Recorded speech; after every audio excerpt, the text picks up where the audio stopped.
Емил Дечев, министърът на вътрешните работи, и Георги Кандев, главният секретар на МВР.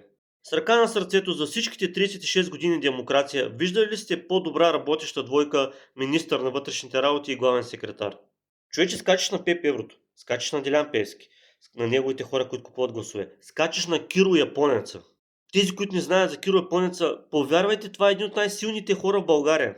Той е адски силен в циганската общност. Адски силен. И разбира се, не само в тази общност.